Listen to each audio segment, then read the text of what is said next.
Hello everyone, welcome to triple A bright academy YouTube channel. और आज की इस वीडियो में हम आज ही का पेपर डिस्कस करेंगे। 14 सितंबर को हुआ PSSB का क्लर्क का पेपर है और इस पेपर में इंग्लिश के 10 क्वेश्चंस आए हैं। तो उन 10 क्वेश्चन में ग्रामर वोकैब जो है हम सब डिस्कस करते हैं। देखिए पहला question, a person who is fluent, है ना, फ्लुएंट इन टू लैंग्वेजेस में जो फ्लुएंट हो उसको क्या बोलते हैं। फर्स्ट वर्ड जो हमारे पास है एम्बीडेक्स्ट्रस, इसका लैंग्वेज से कोई लेना देना नहीं है। एम्बीडेक्स्ट्रस का मतलब होता है जो अपने ईदर हैंड को अच्छे से यूज़ कर ले, एक इंसान जो अपने दोनों हाथों को अच्छे से यूज़ कर ले, है ना। 3 इडियट्स में वो था ना वायरस, वो दोनों हाथ यूज़ कर सकता था।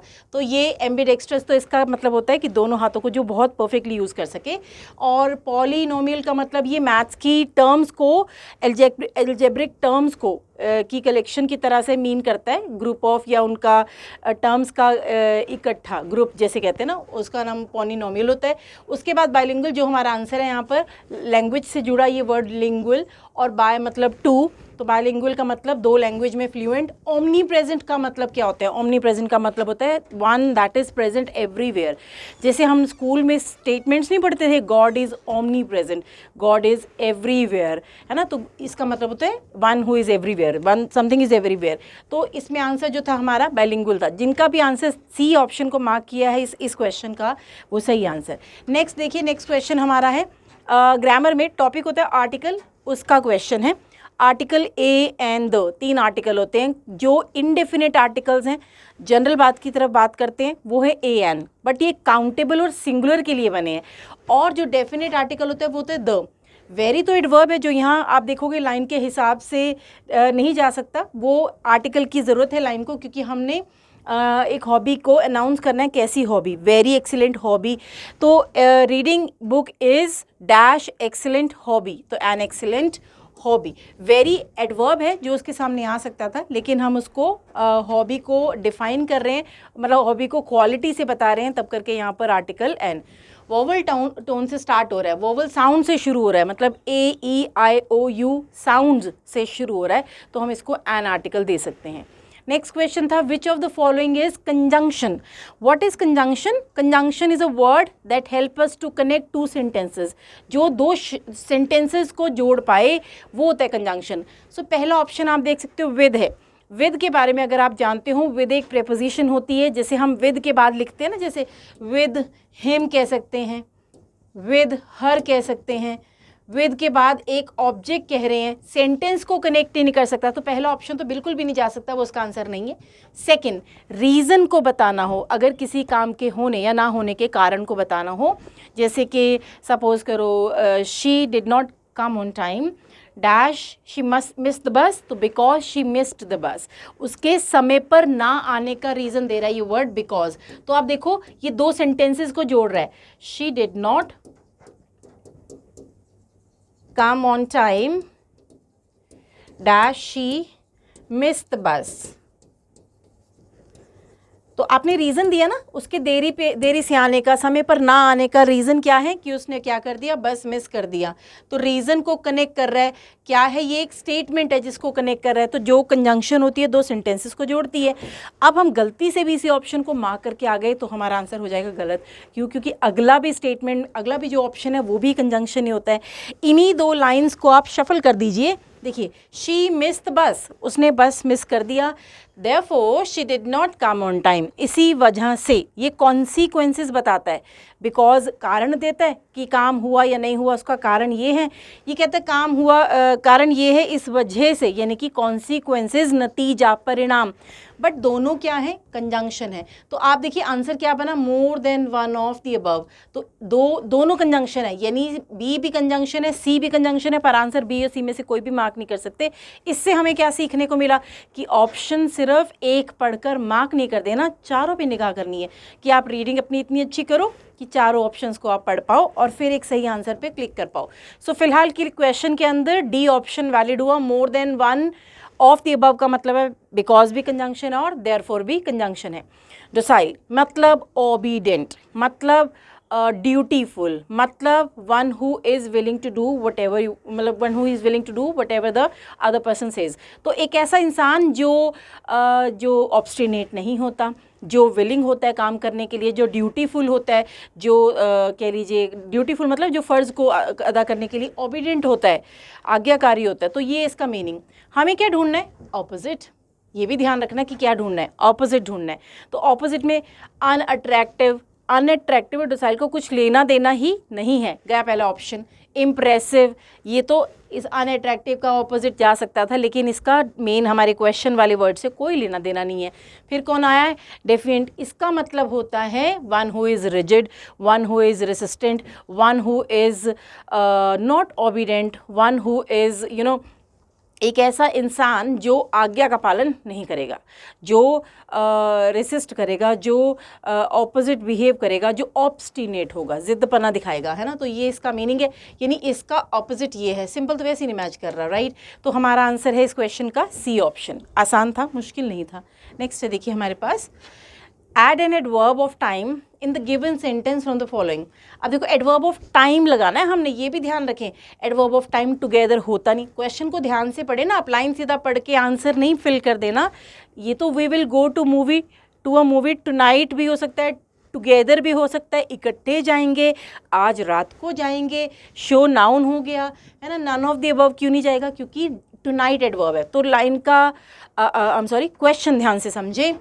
Add an adverb of time, adverb of time. तो एडवर्ब ऑफ टाइम कौन होता है? जो काम के किए जाने के समय को बता दे, है ना। एडवर्ब ऑफ टाइम वो वर्ड होता है जो काम जब किया जा रहा है वो समय बता दे। तो टुगेदर तो समय नहीं बता रहा, है ना। शो भी समय नहीं बता रहा। इसको कैंसिल, तो इसको ऑप्शन तो मार्क करेंगे ना, अगर हमारा फर्स्ट भी समय नहीं बताता। तो we will go to a movie tonight. तो ये एडवर्ब ऑफ टाइम है जो समय बता रहा है कि हम मूवी देखने जाएंगे। कब जाएंगे? आज रात को। तो ये था आंसर ए इसका। अब क्वेश्चन 119 में क्या हुआ? स्पेलिंग से ये क्वेश्चन आया है, स्पेलिंग सही है कि गलत है ये बताना है।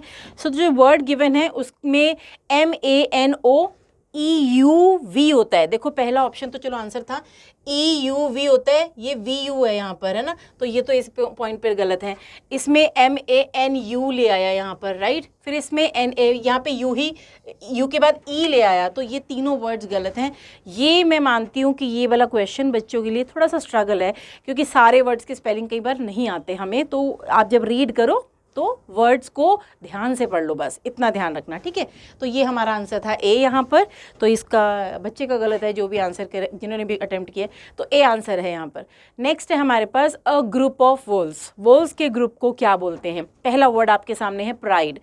प्राइड ऑफ लॉयंस होता है, लॉयंस के ग्रुप को प्राइड कहा जाता है। तो ये तो गया। फिर heard of cattle, heard of animals, झुंड एनिमल्स का, कैटल का, तो ये यहाँ पर हर्ड कहते हैं, ये भी गया। तीसरा तो पैक ऑफ वोल्स होता है, जो हमारा आंसर है पैक ऑफ वोल्स। और कॉलोनीज भी क्यों गया? क्योंकि ऑफ बैक्टीरिया होता है, कॉलोनीज ऑफ बैक्टीरिया। तो ये कैसे याद करेंगे हम? नाउन में ही ना, हमारी ही बुक में भी बहुत सारे हैं। देखो नाउन के टॉपिक में बुक्स में होता है, हमारी बुक में भी है कि आपको कलेक्टिव नाउन की टाइप्स बताई गई हैं, कि जैसे a group of people, a bouquet of flowers, a bunch of keys, a pack of Wolves, a pride of Lions. तो ये थोड़ा एक बार पढ़ लेना ही काफ़ी होगा। देखो एक नंबर अगर हमारा पक्का हो रहा है तो एक या दो बार रीड करने से इसको कोई नुकसान थोड़ी है। तो हमें उसको एक बार या दो बार रीड कर लेना सही होता है, राइट। अब आते हैं नेक्स्ट पर, क्वेश्चन 121 क्वेश्चन पे क्या कहा? वरुण बिगैन। ध्यान रहे जब भी हम एक ग्रामर चेक करते हैं ना, तो टेंस को, सब्जेक्ट वर्ब एग्रीमेंट को ध्यान में रख कर आगे बढ़ना चाहिए। वरुण बिगैन, बिगन, बिगैन, बिगन। तो बिगिन वर्ब IN वाला फर्स्ट फॉर्म होता है, AN वाला सेकंड फॉर्म होता है, आप सबको पता ही होगा। So Varun began to play piano. तो यहाँ पर बिगैन का मतलब है इसने पियानो सीखना कब शुरू किया होगा? प्रेजेंट में नहीं किया होगा, पास्ट में कभी तो किया होगा। व्हेन ही -6, तो पास्ट की वजह से ए ऑप्शन इज नहीं जाएगा। ओनली तो यहाँ ज़रूरत ही नहीं है, क्योंकि अच्छा ओनली क्यों ज़रूरत नहीं, मैं बता देती हूँ कि ही -6 में, ही ओनली 6 तो हो नहीं सकता ना, ही वॉज ओनली 6 तो हो सकता था कि वो सिर्फ 6 साल का था तब से सीख रहा है। वो ऑक्सिलरी, वो वर्ब मिसिंग है, तो बिना वर्ब के तो लाइन बन ही नहीं पाएगा। ओनली के बिना बन सकता है लाइन, लेकिन बिना वॉज के, वर्ब के बिना और लाइन कंपोज नहीं होगा। तो ये ओनली इसीलिए एलिमिनेट हुआ, इसके जाने से लाइन सही नहीं होगी। और ये नन ऑफ द अबव क्यों नहीं लेंगे? क्योंकि आंसर कौन है? वॉज। हमें कैसे पता चला? हमने लाइन का अदर क्लॉज चेक कर लिया, began second form of verb देख लिया, जिससे पता चला कि अगला क्लॉज भी किस टेंस में जाएगा, पास्ट में, तभी ए ऑप्शन इनवैलिड हुआ, है ना। अब आते हैं नेक्स्ट क्वेश्चन पर 122, to take the bull by the horn. देखो ये वाला ईडियम बच्चे गए होंगे ना पेपर में, तो मुझे नहीं लगता ईडियम मिस किया होगा, क्योंकि ईडियम हम क्लास में भी डिस्कस कर चुके हैं, बहुत बार डिस्कस होता है ईडियम। तो जब हम क्लास में डिस्कस करते हैं रोज़ के 10, 15 या 20 ईडियम, तो वो जब एग्जाम में दिख जाए ना, तो फिर उस टाइम पे जो फीलिंग्स आती होंगी वो बहुत अच्छी वाली है ना। So to take the bull by the horns, देखो जो बुल को यानी सांड होता है ना, उसको सामने से सींग से पकड़ना, तो आप कन्फ्रंट कर रहे हो एक मुश्किल, एक प्रॉब्लम, एक हर्डल को कन्फ्रंट कर रहे हो, सामने से मुकाबला कर रहे हो, बिना डरे, बोल्डली, है ना। तो ऐसा कोई ऑप्शन देखोगे, फाइट अ बुल तो होगा नहीं। ये तो आप ना ध्यान रखो, जो ईडियम्स होते हैं उनके ऐसे सिंपल सिंपल से मीनिंग थोड़ी ना निकल जाएंगे। एक बुल से लड़ाई होगी तो to take the bull by the horn नहीं, फाइट अ बुल तो बिल्कुल भी नहीं जा सकता। अगला कह रहा है to handle by face attack, नहीं, ये भी नहीं जाएगा, अटैक वाला ऑप्शन ही नहीं है इसमें। तीसरा to fight courageously, boldly, courageously, है ना, विद अ डिफ़िकल्ट सिचुएशन। ये हम जब ऐसा होता है ना लाइफ में, चीज़ें आपकी एडवर्स हैं और आप उस सिचुएशन में सामना कर रहे हो, एक स्ट्रेंथ रखते हुए, एक बोल्ड नेचर रखते हुए, एक करेजियस फॉर्म में, है ना, तब उसका मतलब होता है to take the bull by the horns, कि बुल को सींग से पकड़कर उसको कन्फ्रंट करना, मुकाबला करना। तो इसका मतलब डिफ़िकल्ट टाइम को, डिफ़िकल्ट सिचुएशन को, एडवर्स सिचुएशन को, खिलाफ सिचुएशन को सामने से सामना करना, आकर यानी कि भागना नहीं उससे, उसको कन्फ्रंट करना। तो take the action as per the one's own will. तो आंसर कौन है हमारा, सी ऑप्शन, क्योंकि इसका मीनिंग होता है to face difficult situation boldly, जो यहाँ पे सिर्फ सी में दिखा, to fight courageously with the difficult situation, right. तो ये था इसका आंसर। नेक्स्ट है राजे हमारे पास 123, हाँ जी 123 क्वेश्चन पे क्या है, 123 पे है सिनोनिम बताना है, सिमिलर बताना है। सबसे पहले तो प्लेसिड का मीनिंग पता होना चाहिए। इसका मतलब होता है काम, रिलैक्स, शांत, बहुत कूल, है ना। और आप देख सकते हो पहले ही आंसर है इसका, है ना। सिनोनिम का मतलब होता है सिमिलर बताना है। सिमिलर कौन है, ए ऑप्शन। अप टाइट क्या होता है, ये तो हाइपर है, इसको तो एग्रेसिव है ये, है ना। एंड फ्लस्टर्ड या फिर एजिटेटेड, दे आर सिनोनिम्स। दोनों का मतलब होता है जब हम इन एंगर, हम जब इतना फ्रस्ट्रेटेड हैं, एंग्री है, तो ये वर्ड्स दोनों का मतलब है one who is with anger. बस ये ध्यान रखो, है ना। दैट मीन्स तीनों ऑपोजिट्स की तरह हैं, उस गिवन वर्ड के ऑपोजिट्स हैं तीनों। तो सिर्फ आंसर कौन है, ए ऑप्शन। अगर आपको प्लेसिड का मीनिंग पता था तो ये आंसर ढूंढना बहुत बड़ी बात नहीं थी। सिनोनियम्स एंटोनियम्स में यही सबसे बड़ी प्रॉब्लम है, वर्ड का मीनिंग भी आना चाहिए और ऑप्शंस के मीनिंग भी आना चाहिए, है ना, तो तभी तो प्रॉब्लम है। नेक्स्ट है हमारे पास 124 क्वेश्चन में क्या कहता है, Kasauli. Kasauli is dash town. वैसे तो यहाँ स्मॉल होता तो हम अ लगा सकते हैं, हाँ स्मॉलेस्ट लिखा है तो इसकी वजह से आर्टिकल द के साथ जाना पड़ रहा है, वरना तो यहाँ स्मॉल टाउन कहते, या होना चाहिए था अमंगस्ट ऑल या कुछ ऐसा, तो कंपैरिजन विद ऑल टाउन्स करते तो हम यहाँ पे द बिल्कुल सही मानते थे, लेकिन उन्होंने स्मॉलेस्ट दिया है, that is a kind of superlative form, तो हम उसको द देंगे, वरना a small town better option था। तो Kasauli is the smallest town. तो ये अंडरस्टूड है कि कसौली बाकी टाउन्स के साथ कंपेयर किया जा रहा है, स्मॉलेस्ट टाउन अमंगस्ट ऑल, ऐसा ही है ना। तो कंपैरिजन वन विद मैनी करने में सुपरलेटिव एडजेक्टिव आता है, स्मॉलेस्ट आता है, बिगेस्ट आता है, बेस्ट आता है, वर्स्ट आता है, फास्टेस्ट आता है, क्लेवरेस्ट आता है, ईएसटी वाले एडजेक्टिव्स आते हैं, या most intelligent, most obedient, most hard working, most beautiful आता है। फिर वहाँ एक से ज़्यादा का कंपैरिजन हो जाता है और द आर्टिकल उधर में प्लेस किया जाता है। तो आर्टिकल के 2 क्वेश्चन थे इस पेपर में, आप देख सकते हो। और जो इस पेपर का लास्ट क्वेश्चन था, वन वर्ड सब्स्टिट्यूशंस, वोकैबुलरी। तो वन वर्ड सब्स्टिट्यूशन मतलब अनेक शब्दों के लिए एक शब्द।